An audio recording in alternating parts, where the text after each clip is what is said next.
Yesus sungguh baik dalam kehidupan kita. Yesus kau sungguh baik. Yesus kau sungguh baik.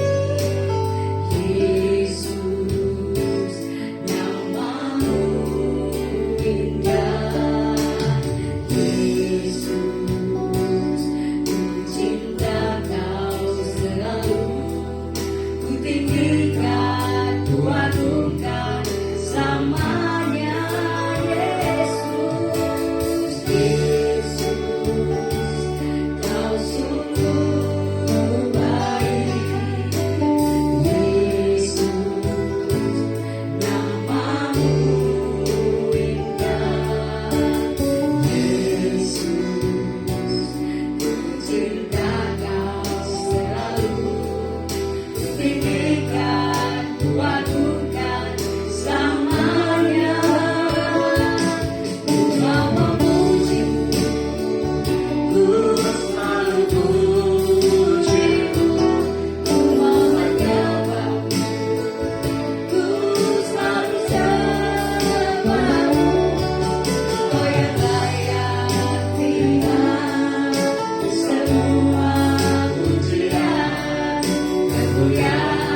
pagi hari.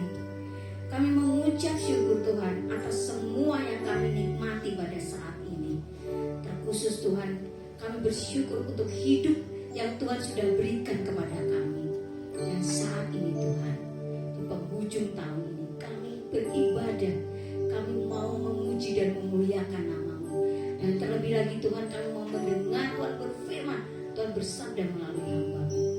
Tuhan, berkati ibadah kami pada saat ini, baik kami yang ada di menara doa Paulus pada saat ini, maupun juga yang mengikuti secara live streaming melalui media sosial kami. Tuhan, kami mau serahkan setiap kami ke dalam tangan kuasa-Mu, agar sungguh-sungguh Tuhan, ibadah kami ini membawa berkat Tuhan. Dan pada saatnya lah, ketika kami sudah menyelesaikan ibadah ini, kami beroleh sukacita damai daripada Engkau saja. Terima kasih ya Tuhan, terima kasih. Bila ucapan syukur kami, doa kami yang kami naikkannya di dalam nama-Mu, di dalam nama-Mu kami bersyukur. Amin. Saudaraku, semuanya bersukacita? Amin. Amin. Ya, semuanya bersukacita. Kita menyatakan sukacita kita dengan memuji dan memuliakan nama Tuhan. Bersyukurlah.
Yesus, selamanya Yesus.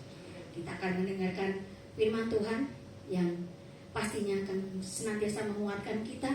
Kita akan nyanyikan pujian ini. Kita menyatakan iman kita. Sekali Yesus, selamanya Yesus. Dalam segala hal, segala keadaan, musim kehidupan kita.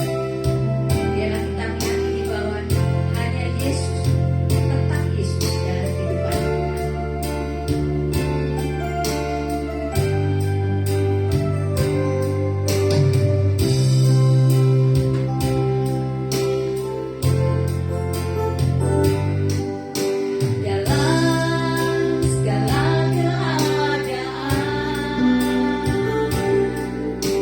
Waktu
Jagai hati kami, jagai iman kami, supaya kami tidak bergeser.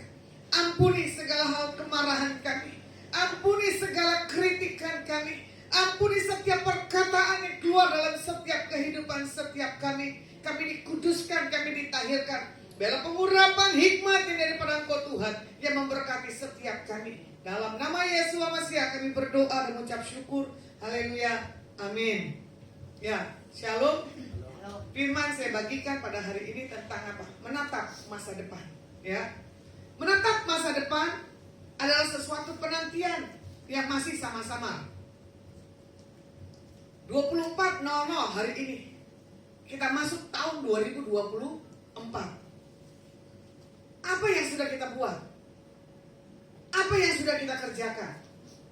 Mencapai atau tidak mencapai, apa yang sudah kita lakukan dalam setiap kehidupan setiap kita?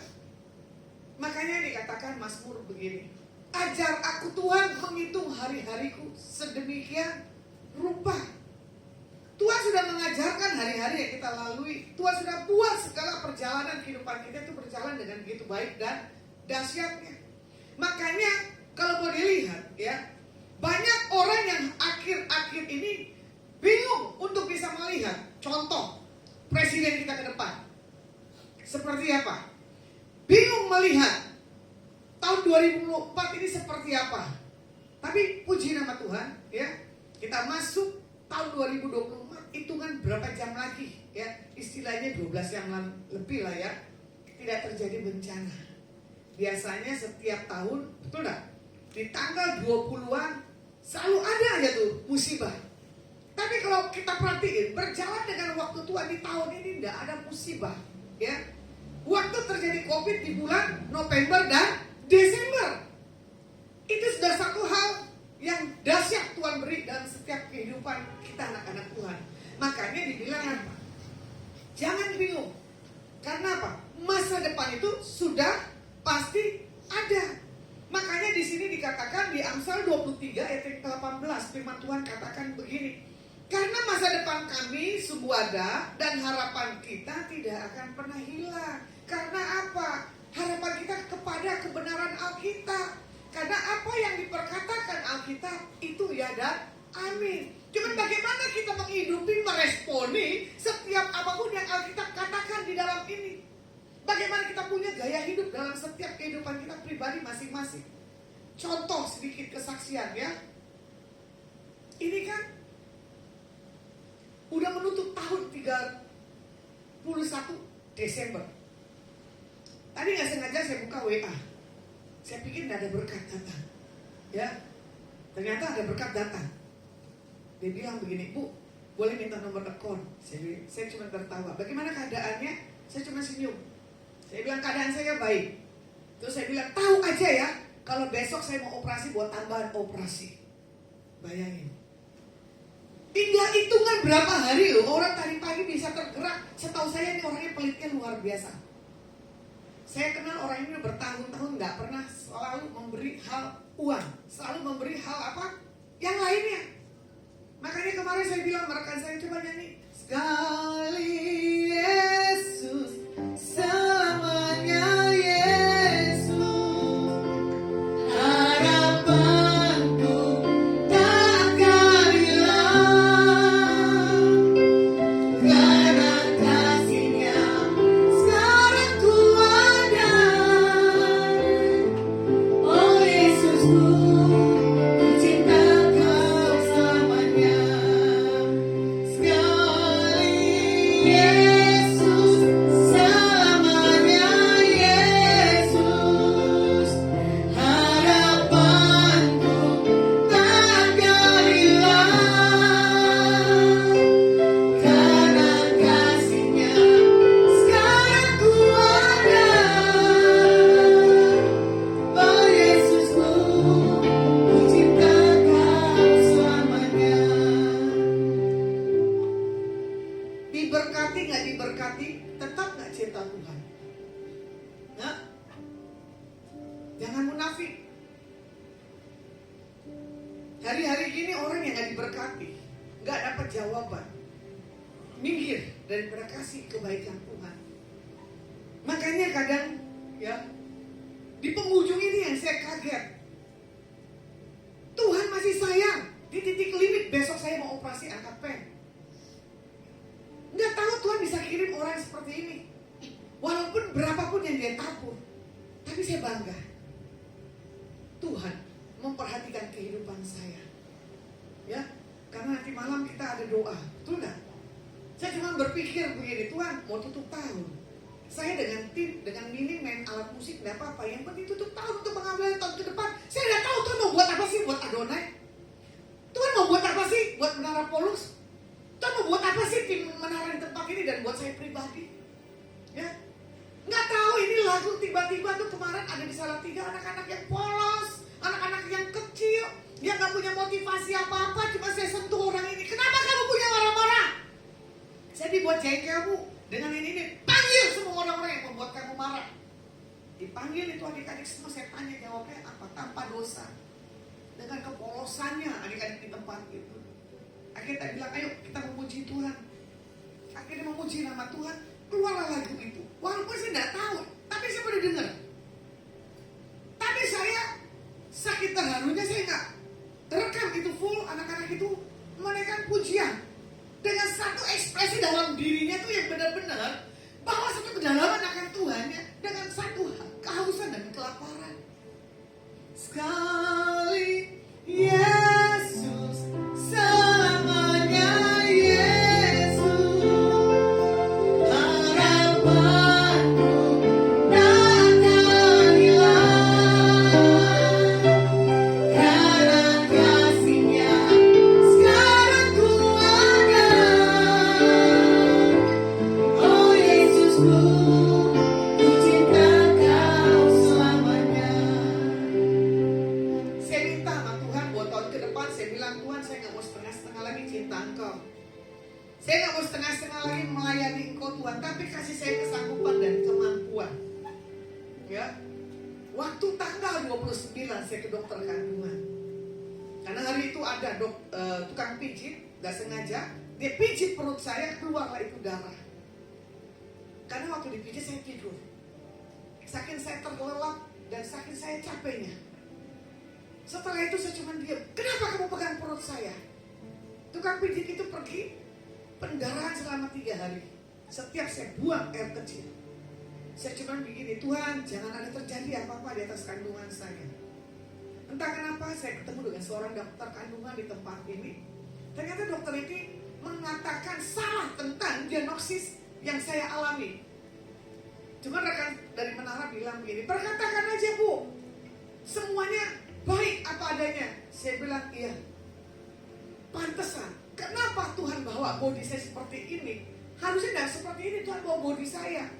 Tapi saya cuma bilang begini, saya minta organ yang baru Tuhan yang dari surga.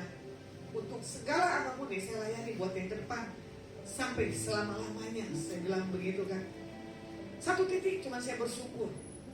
Ternyata kepintaran manusia dengan 5 dokter itu belum cukup. Dengan dokter yang ke-6, yang itu yang meneguhkan satu keyakinan dalam diri saya. Begitu pula ya, buat operasi tangan saya ambil pen. Banyak prediksi dokter yang saya mau lakukan. Tapi Tuhan izinkan, nggak tahu saya ada di kota Semarang. Saya batalkan yang jadwal saya ada di kota Solo. Tapi saya percaya dengan dokter yang banyak saya lihat, pasti Tuhan akan mengerjakan yang jauh lebih yang tidak pernah saya bayangkan, pasti yang terbaik. Tetapi satu hal ya, yang Tuhan mau katakan buat masa ke depan kita ini adalah masa depan yang penuh kepastian. Masa depan yang penuh satu hal keyakinan. Yang penting apa? Kita tuh udah takut. Jangan pernah takut gagal fokus. Kembali iman kita sebagai saksi Tuhan. Ya, saya sebagai pelayan Tuhan aja masih punya iman kembang kempis, masih punya emosi, ya, masih punya gak sabaran, masih punya temperamen yang belum bisa dirubah, tapi itu akan menuju kesempurnaan daripada Tuhan. Makanya jangan pernah kita takut buat hal yang ke depan, ya. Jangan pernah melihat apa yang sudah kita buat sebelum Tuhan buat. Tapi Tuhan sudah buat sesudah kita lakukan kebodohan. Nah, Minta Roh Kudus yang memampukan kita untuk bisa sanggup menyelesaikan ke depan buat setiap perjalanan kehidupan kita. Makanya berjalan bersama Tuhan itu tidak akan membuat kita takut. Kalau mau kita lihat bagaimana kita bisa menatap ke depan, yaitu kita pakai kacamata kuda. Ya, kuda itu dia matanya lurus, tidak melihat ke kiri dan ke kanan. Kenapa? Matanya ditutup. Jadi buat tahun 2024, tutup mata dengan sebaik-baiknya dan tutup telinga dengan berita-berita yang buruk tentang keadaan situasi apapun. Fokus kita hanya kepada Tuhan. Ya, makanya di sini dikatakan biarlah tahun 2024 kita makin gairah dan penuh antusias akan Tuhan. Kita harus mati-matian atau habis-habisan buat Tuhan, pergerakan buat ke depan. Tadi pagi saya dengar satu kesaksian dari rekan saya, dia bilang begini, tolong dukung dalam doa. Ada satu orang, saya gak akan sebutkan, pelayanannya luar biasa, tapi dia tidak punya penundukan diri di atas orang tuanya. Tapi anak ini punya satu ketaatan akan Tuhannya, ya. Dia setia. Dia tidak ambil apapun, pelayanan. Tuhan ajarin anak ini untuk punya satu hal ketaatan. Terus saya bilang di atas rekan saya, iya kan dari awal Tuhan bilang apa? Belajar dulu ketaatan. Jangan berontak dulu kalau orang tua belum taruh segala sesuatu buat apa yang Tuhan kasih karunia dalam diri kita. Tuhan tidak butuh spektakuler. Yang Tuhan butuhkan bagaimana sikap hati kita. Menyentuh orang-orang yang perlu kita sentuh. Itu dia. Cuma saya bilang begini, pelayanan ke depan, kalau tidak punya satu hal perubahan, kalau tidak punya satu kedalaman, itu monoton, stuck, bahkan bisa bosan, bahkan bisa apa? Gak akan mau melayani. Kenapa? Melakukannya dengan apa? Satu hal, rutinitas. Nah, saya cuma percaya kalau orang-orang yang sudah dipilih ditentukan oleh Tuhan, dia akan bertahan. Kalau enggak, itu akan keluar. Karena rekan saya bilang begini, orang-orang yang mendekat dengan ibu ini tiba-tiba Tuhan singkirkan. Iya, lebih baik begitu daripada dia bertahan di tempat itu tapi mempengaruhi segala pergerakan yang ke depan. Tapi ibu ini kebingungan bagaimana buat ke depan. Gak usah kebingungan, tetap jalani. Saya cerita dengan rekan saya tidak tahu kalau punya kerinduan. Saya ingin punya tanah daerah Anda, ya kan? Saya akan bangun pelayanan, tapi pelayanan yang berbeda, tidak seperti yang lain-lainnya. Bukan yang pelayanan eksklusif, tapi pelayanan yang bisa berdampak, ya. Nah, di sini juga dikatakan buat setiap kita, jangan pernah kita melihat orang-orang yang di depan ini dipakai Tuhan, tapi kita punya satu hal kebanggaan, kita sebagai apa? Tim supporter ya? Apa sih? Tim hore. Jangan. Saya nggak mau setiap orang yang pengikut saya sebagai orang-orang yang tim hore, gitu.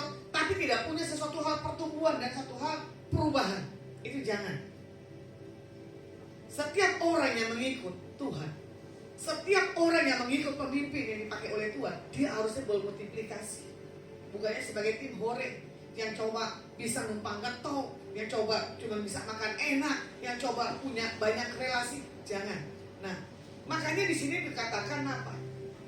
Bagaimana kita melihat menatap masa ke depan ini adalah bagi orang yang percaya, dia sudah dipilih dan ditentukan untuk mencapai satu panggilan rancangan Tuhan dalam setiap kehidupannya. Contoh sedikit, banyak orang berdebat tentang hidup saya, ya. Banyak orang menyatakan hal-hal yang begini, tapi belum terjadi. Tapi bagi saya tidak apa-apa. Kalau mau dibilang, Adonai persekutuannya belum ada jemaat, nggak apa-apa. Yang penting tetap semangat, tetap jangan tinggalkan pelayanan. Anggap aja nggak ada orang, anggap aja itu 1000 orang ada di depan mata kita. Amin. Tetap memujinya semangat, tetap menyampaikan isi hati Tuhan semangat. Nah, Tuhan melihat bagaimana kapasitas setiap kehidupan kita di dalam melayani Tuhan. Makanya firman Tuhan katakan begini, Yeremia 29 ayat yang ke-11. Sebab aku ini mengetahui rancangan-rancangan apa yang ada padaku menengahi kamu, demikianlah firman Tuhan, yaitu rancangan damai sejahtera dan bukan rancangan kecelakaan, untuk memberikan kepadamu hari depan yang penuh dengan harapan. Tuhan sudah berbicara, yaitu seperti yang Alkitab katakan, Tuhan mengetahui rancangan dalam setiap kehidupan anak-anak yang dipilih dan ditentukan. Gak mungkin begini aja. Nggak mungkin nggak diberkati dan nggak mungkin nggak berhasil, ya. Tapi bagaimana kita menyingkapi, bagaimana kita melakukan segala hal yang Tuhan tetapkan dalam setiap kehidupan kita. Kita punya satu hal, kemampuan. Nah, di sini juga dikatakan apa? Apapun yang kita alami dalam masa suka dan senang, tetap kita bersyukur. Seperti lagunya anak sekolah minggu. Dalam suka dukaku kan tetap tersenyum, gitu. Diejek, dihina ku kan tetap tersenyum. Arti sebuah senyuman itu mahal. Bukan lagunya Bruri, dunia. Senyum dan tawa hanya sekejap saja. Betul. Orang dunia senyum dan tawa itu sekejap. Seperti lagunya Ahmad Albar apa? Dunia ini panggung sandiwara. Betul. Dunia itu penuh panggung sandiwara. Pengkhotbah hebat bisa khotbah di sini tapi dia turun. Itu udah berbeda kayak hidupnya. Makanya mimbar ini bukan satu hal dipakai spektakuler. Mimbar ini dipakai buat apa? Spektakulernya Tuhan, bukan diri kita. Makanya kalau orang yang benar-benar punya satu hal, keintiman akan Tuhan, kelihatan sekali dia punya satu hal, kerendah hatian dan ketabahan. Contoh hal yang sepele. Ternyata saya kalau makan itu diamati dengan tamu-tamu. Hari itu saya makan garang asem. Saya kan suka sekali dengan leher, ya. Pernah nggak? Kamu suka makan leher nggak? Pasang suka makan leher nggak? Yang enaknya apa di leher? Hah? Kulitnya sama dalamnya itu. Setuju. Saya suka.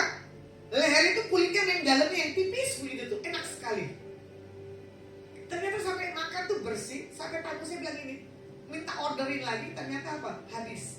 Saya bilang syukur habis, kalau kasih lanjut tetap itu makan tuh leher ayam. Ternyata dia bilang, tidak sebegitu nikmatnya ibu makan seperti makanan yang di depan matanya kecuali leher garang asamnya. Saya bilang iya, karena apa? Panas, pedas, asam. Itu yang merangsang kita punya pola makan. Nanti bu tak kirim ya ke kos. Saya bilang iya bu, makasih. Ternyata saya baru berjumpa dengan ibu ini 2 kali. Itu yang memberkati pelayanan saya waktu Natalan dan penjara. Situ saya komplain, ibu kenapa kamu kasih makanan beringin? Bukan yang kemarin waktu saya punya Natalan. Saya tahu harganya lebih mahal beringin daripada yang saya punya Natalan. Loh memang kenapa bu? Kalau yang ibu bawa kemarin di acara Natalan saya, pasti akan saya ambil, saya akan makan. Tapi karena itu beringin, males lah. Karena saya sudah terbiasa makan beringin, ya. Tapi di situ ibu ini bisa rasa. Disampaikan dengan pemiliknya, ya. Kebetulan rekan dari sini mengorder, tapi dia minta rasa yang sama tapi harga yang berbeda. Mana bisa? Tapi karena kemurahan Tuhan dia bilang akan dicoba memaksimalkannya. Nah itulah yang tadi dia bilang kan, punya kemurahan Tuhan. Orang baru dikenal, orang baru mempromosikan, ternyata orang juga mau meniru, gitu. Seperti yang orang berkati. Begitu pula setiap kehidupan kita anak-anak Tuhan. Kalau kita mau diberkati, udah dulu deh dengan pola pikir yang benar, jangan dengan pola pikir yang macam-macam. Kemarin kan saya streaming, selalu baru setiap hari, gitu. Baru setiap hari. Berkat Tuhan tuh selalu baru. Mau lu tidur, mau lu bangun, mau lu jalan, mau lu lari, Tuhan selalu kasih yang terbaru. Ya, makanya di sini Abraham dia melihat ke depan, gitu. Dia tidak akan melihat dengan kacamata pandangannya dia sendiri. Dia mengikuti apa yang Tuhan taruh dalam hidupnya. Makanya Tuhan meminta Abraham untuk apa? Pergi, pakai kacamata kuda, jangan pakai kacamata dunia. Ya, makanya di sini Abraham mempercayai apa yang Tuhan suruh dalam hidupnya. Dia mengikuti apa kata Tuhan, bukan seperti omnya, Lot, ya. Karena dia melihat keinginan matanya. Nah, makanya di Kejadian 15 ayat 1 dan ke-6, ya. Kita melihat kisah daripada Abraham, ya kan?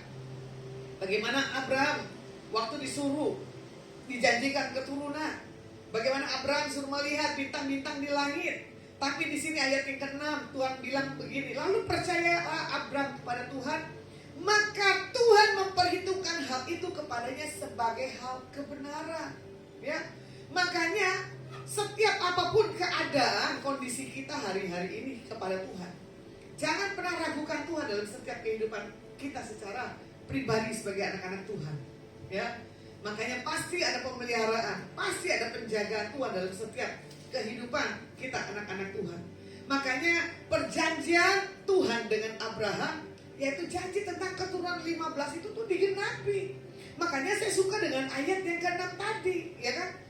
Tuhan memperhitungkan kepadanya hal tentang kebenaran. Kalau kita punya kebenaran, kalau kita punya ketulusan dan kebaikan, diperhadapkan dengan orang-orang yang punya satu hal kecintaan dan kerinduan, pasti Tuhan punya cara yang berbeda. Ini yang saya suka. Makanya tadi dia bilang apa rekan saya gini, kamu luar dalam sama, gak ada yang ditutupin. Suka dan suka ya lepas aja, gak ada yang dimanifestasikan dengan macam-macam cara. Makanya orang bisa melihat begini, mulut dan hatimu sama. Iya, karena apa? Tuhan lihat kok kedalaman kita benar apa adanya. Daripada kita manis tapi hati dalam itu busuk. Tapi perkataan yang kita keluar adalah perkataan yang tidak benar-benar membuat orang itu terbangun, ya itu salah juga. Tapi kalau orang yang sudah menjengkelkan diri saya, nanti perkataan saya bisa pedas, ya kan? Tapi di sini Tuhan bilang begini, jangan ada perkataan yang menyakitkan. Itu yang kadang perkataan di dalam setiap ucapan kita itu kan tipis di ujung, kadang sulit dikontrol. Tapi kita minta kemampuan daripada Tuhan. Nah, makanya Abraham melihat, ya, melupakan apa yang pernah gagal dalam hidupnya. Abraham melihat kesuksesan dalam Tuhan. Karena apa? Tuhan mencintai dari yang tidak pernah dia bayangkan, ya. Makanya di sini juga Abraham waktu disuruh tinggalkan keluarganya, dia tinggalin. Karena dia tahu bagiannya Tuhan yang pelihara kehidupan keluarganya yang lainnya. Makanya kalau kita melihat lagi Rasul Paulus, ya kan, mengarahkan matanya ke depan dan berlari kepada tujuan panggilan ilahinya. Kita tahu Paulus penganiaya jemaat. Paulus adalah bukan orang yang baik. Begitu kehidupan saya yang dulu, ya. Makanya saya juga nggak ngerti kenapa saya punya pertobatan yang dahsyat diketemukan dengan orang-orang yang dahsyat dan juga sama punya pola pikir yang dahsyat. Nah, bagaimana kehidupan sumber manusia yang daripada Tuhan adalah orang yang punya perjalanan kisah dengan Tuhan, punya satu hal kepastian. Kita lihat Filipi 3 ayat 13 dan 14, firman Tuhan katakan begini, saudara-saudara, aku sendiri tidak menganggap bahwa aku telah menangkapnya, tetapi ini yang kulakukan, aku melupakan apa yang telah di belakangku dan mengarahkan diri kepada apa yang di hadapanku, dan berlari-lari kepada tujuan untuk memperoleh hadiah, yaitu panggilan surgawi dari Tuhan dalam Kristus Yesus. Ya, bagaimana Rasul Paulus melihat bahwa segala yang dia tangkap harus yang daripada Tuhan. Dia meninggalkan, melepaskan hal-hal di masa lalunya, yang itu yang kadang gak gampang, ya. Nah, kalau kita melihat caranya untuk kita bisa melihat ke depan dengan antusias, yang pertama adalah percaya bahwa Tuhan sudah menyediakan masa depan yang penuh dengan pengharapan. Saya mau tanya, Pak Wot, ada pernah bayangkan kamu ada di tempat sini? Kenapa tidak pernah bayangkan?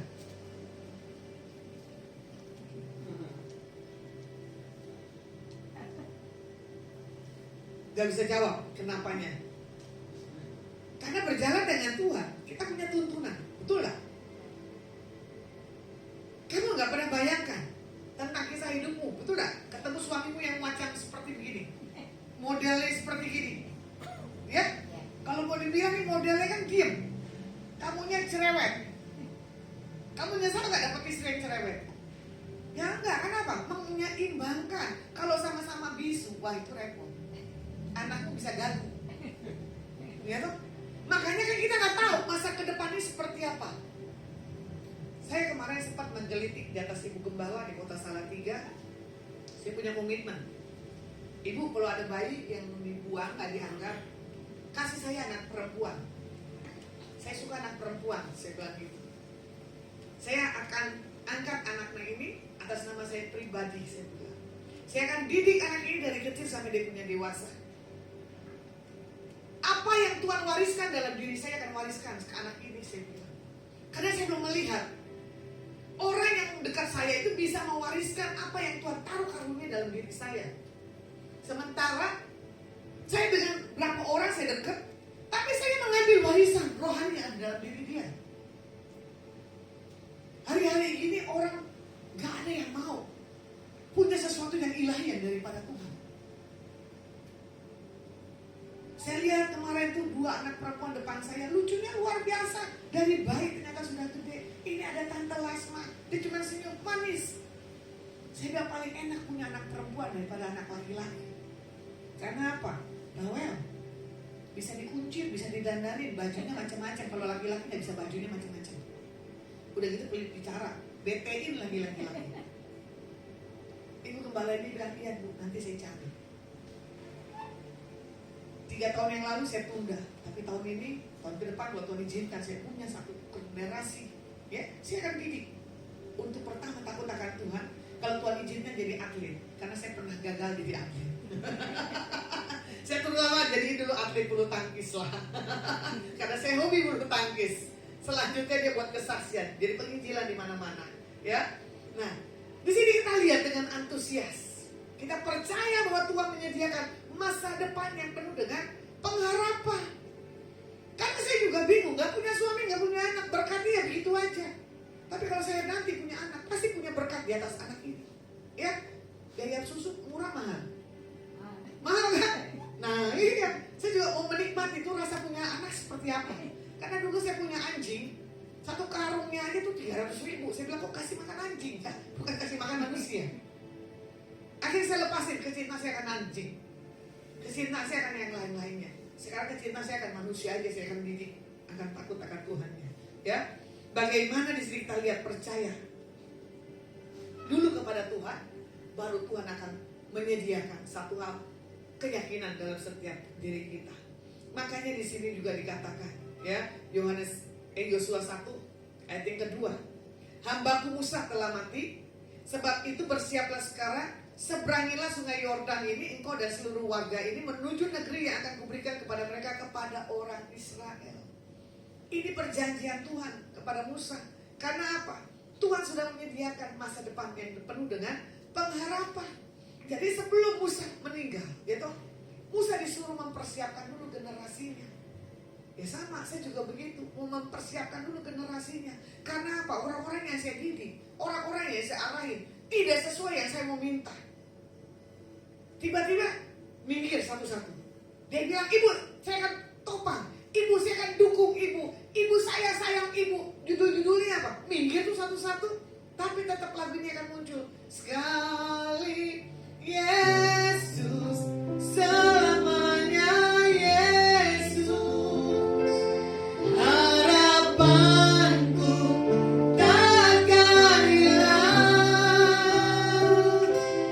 Karena kasih-Nya sekarang ku anggap. Oh Yesusku, ku cinta Kau selamanya. Mau kamu berdoa, mau kamu menyembah, mau kamu apapun, jangan suka ngeblak.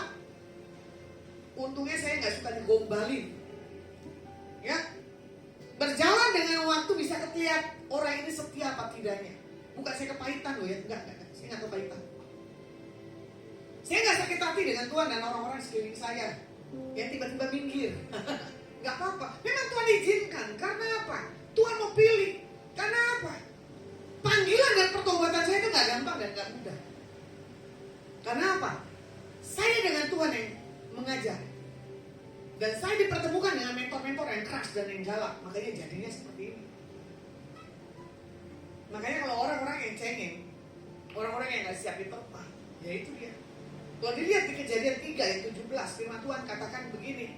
Lalu firman-Nya kepada manusia itu, karena engkau mendengar perkataan istrimu dan memakan dari buah pohon yang telah kuperintahkan kepadamu, jangan makan daripadanya, maka terkutuklah tanah mereka. Karena engkau dengan bersusah payah engkau akan mencari rezekimu dari tanah seumur hidupmu. Ya, Ini yang buat pasangan suami istri. Jadi kalau tidak ada pelayanan yang saling mendukung, itu bisa menggagalkan. Satu keluarga pun juga sama. Kalau tidak ada yang saling mendukung, itu pun bisa menggagalkan. Contoh, saya pribadi sendiri. Saya bukan hanya pintar berkhotbah, tapi proses di keluarga itu terjadi. Perkataan orang keluarga pun pasti akan keluar.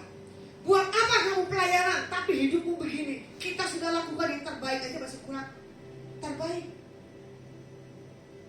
Tapi bukan dari pengakuan yang kita lihat, tapi harus dari pengakuan orang. Kita ini seperti apa? Kalau mau dilihat, saya ini harusnya sudah dari dulu tinggalkan pelayanan, tapi saya tetap melayani. Apapun keadaan, kondisi kehidupan, situasi, keadaan yang saya harus lewati hari lepas hari, Tuhan menyertai. Karena apa? Tuhan lihat sikap hati kita. Yang kedua, bagaimana mempersiapkan dan mengembangkan diri di masa perubahan, transisi, masa-masa sekarang ini, ya. Kita harus mengisi diri kita tuh dengan satu perjanjian yang Tuhan sudah janjikan dalam diri kita. Mencari waktu dalam hal berdoa, menanti setiap janji-janji jawaban Tuhan dalam setiap kehidupan kita. Makanya saya lagi menanti 2024. Mana Tuhan nubuatan-nubuatan yang Tuhan sampaikan di atas hamba Tuhan yang lain dalam hidupku. Tapi kalau itu terjadi buat kemuliaan nama Tuhan, bukan buat kesombongan. Tapi kalau saya sombong, boleh Tuhan didik. Tapi untuk sesuatu hal dinyatakan dalam segala hal kehidupan pribadi saya bilang begitu kepada Tuhan. Tapi kadang orang-orang bilang begini, ibu apa nggak mengalami satu masa kejenuhan? Saya bilang pernah. Kalau posisi saya tidak lagi rohaninya bagus, kalau posisi saya lagi terdesak dengan keadaan, tapi saya sadar di saat posisi saya nggak baik, saya buru-buru balik angkat pujian dan penyembahan. Saya harus bangunkan lagi manusia rohani saya supaya apa? Jangan tertidur. Nah ini yang kadang transisi. Kalau orang merasa dirinya nggak jenuh, hebat. Kalau orang merasa pelayanan nggak bosan, hebat. Saya jujur, saya bosan pelayanan. Saya bosan punya karunia yang seperti begini. Tapi saya bilang, ya udahlah kalau Tuhan bawa saya seperti ini. Tapi jangan kasih saya kejenuhan. Ya, makanya orang yang kurang mengalami satu hal kebosanan adalah orang yang tidak punya kedalaman akan Tuhan. Doa terus ya kita bosan, ya kan? Menyembah terus kita bosan. Di gereja terus kita juga bosan. Betul nggak? Jadi apa yang nggak bosan? Tidur terus pun juga sama, bosan. Makanya Tuhan minta begini, biar kamu nggak bosan. Puasa, mematikan apa? Daging, bukan mematikan apa? Makanan, enggak. Makan lapar bisa ditahan. Daging ini loh, amit-amit jebang bayi, susahnya luar biasa. Ya, tapi kita minta kemampuan daripada Tuhan. Nah, Yosua 1 ayat yang kedua, firman Tuhan katakan begini lagi. Ya, bagaimana Musa telah tiada, diperintahkan apa? Seberangi sungai Yordan. Di sungai Yordan itu menyeberangi itu nggak gampang, banyak permasalahan. Tapi di sini kita melihat perjanjian yang Tuhan beri di atas Yosua yang diperintahkan untuk pergi, ya kan, ke tempat yang Tuhan sudah tentukan. Begitu pula buat tahun 2024. Nikmati perjalanan buat proses sampai selesai 2024. Bagaimana yang ketiga? Tinggalkan masa lalu, jalani masa kini dan fokus ke masa depan. Nah ini dia. Seperti firman Tuhan katakan di Yesaya 43 ayat ke-18 dan ke-19. Janganlah ingat-ingat hal-hal yang dahulu, dan janganlah perhatikan hal-hal yang zaman purbakala. Orang kadang bilang begini, jenuh ya. Dulu sekarang sama aja zamannya. Malah lebih enak zaman dulu daripada zaman sekarang. Setuju enggak? Setuju enggak? Siapa yang setuju? Salah. bagi saya, mau zaman dulu mau zaman sekarang, kemampuannya sama kok. Zaman dulu lebih enak, uang sekian bisa menikmatin ini. Ya enggak juga lah. Karena apa? Belum modern zaman itu. Tapi berjalan dengan yang waktu, ya harusnya bangga, ada kecanggihan. Makanya jangan suka lihat ke masa-masa yang dulu lebih enak daripada masa yang sekarang. Kadang orang berkata begini loh, coba kalau dulu papaku masih ada ya, dulu aku gak miskin. Nah dulu, ya toh, bener lah. Apalagi papamu posisinya dulu lumayan bagus. Ya, bener gak? Kawin menikah dengan Pak Ot, orang-orang bahagia. Bahagia gak?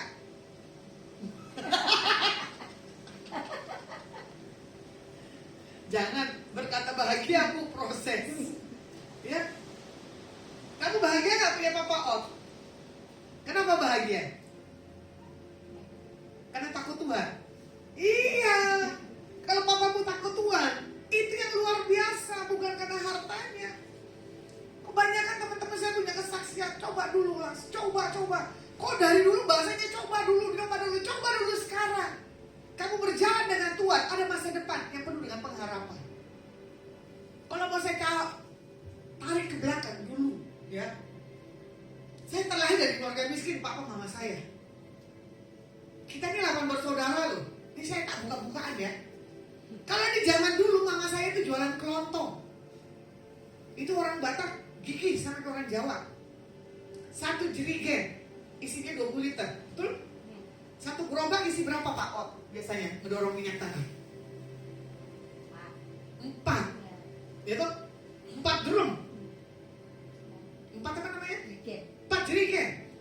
Mama saya 1 gerobak itu dorong 10 jerigen. Jadi berapa? 200 kilo. Anak 1 dan anak 4 dorong. Ini kalau saya review loh. Makanya enak zaman dulu. Enggak. Saya sekarang lebih enak daripada dulu. Pulang sekolah dikasih makan yang banyak. Setelah itu mama saya belanja. Mama saya dorong gerobak dari depan. 4 anak dorong dari belakang. Udah gitu kita harus berjualan minyak. Harus berjualan yang lainnya. Udah begitu ada bihun lagi yang mama saya jual.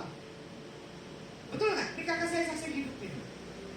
1 orang mesti ada 2 tumpukan bihun di atas kepalanya waktu saya masih kecil. Saya harus berdagang. Karena mama saya harus menafkahi anak-anaknya yang 8 orang. Udah begitu mama saya gak nyerah. Ambil lagi tukang jahitan. Dia konveksi lagi. Kita yang naik sepeda, ambil jahitan. Setelah mama saya jahit, saya balikin lagi di konveksi. Kadang saya lihat itu uang konveksinya banyak, saya colong. Karena apa? Saya mau makan yang lebih layak. Saya ingat kenakalan saya. Hari itu juga saya nyolong uang orang, saking miskinnya, saking kelaparannya. Jadi kalau orang yang melihat di masa lalu saya tentang masa kecilnya, untung ada elu ya, pinter apapun caranya, akal gak pernah ketahuan walaupun nyolong. Yang penting apa? Orang-orang di sekelilingmu disejahterakan. Itu dari mental saya masa kecil sampai sekarang. Kalau orang yang suka melakukan kebaikan dan memberi, Tuhan punya cara. Orang yang memberi gak pernah kekurangan. Orang yang memberi selalu ditemukan dengan orang-orang yang berketepatan. Makanya saya bingung kalau orang yang pelit. Makanya saya bingung dengan orang yang sombong. Buat apa? Hidup ini hanya sementara. Lakukan. Di mana bisa lakukan? Tutup 2023 dengan hal-hal yang tidak baik dalam diri kita. Lihat yang ke depan harus lebih baik lagi. Saya mau buat setiap kita anak-anak Tuhan memasuki tahun 2024 dengan sukacita yang daripada Tuhan. Makanya Yesaya 43 ayat yang ke-19 firman Tuhan katakan begini, ayat penutupnya ya. Tuhan sudah membuat sesuatu yang baru, yang sekarang sudah ada. Belumkah kamu mengetahui bahwa Tuhan membuat di depan itu jalanan dengan begitu dahsyat dan begitu ajaib. Jadi kita melihat buat tahun-tahun ke depan ini, Tuhan tidak akan buat hidup kita ini sama seperti yang lalu-lalu. Jangan kecewa di atas orang yang mengecewakan kita. Ya, kalau orang baik kepada kita itu lumrah, karena orang itu mau ada sesuatunya. Tapi setelah orang itu memberi, kita tidak melakukan, orang itu pasti akan jengkel, mengungkit.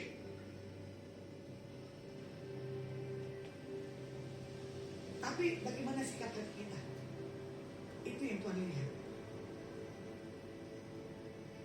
Saya mau menutup tahun ini, tutup.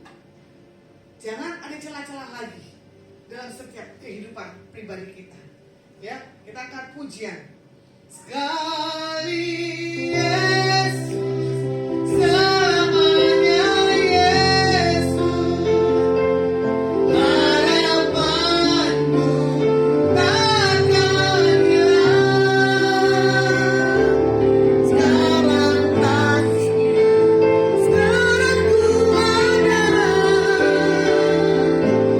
Oh Yesusku, ku cinta Kau selamanya.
Sebelum kami tinggalkan tempat ini, kami mengangkat kedua tangan kami di hadapan Engkau.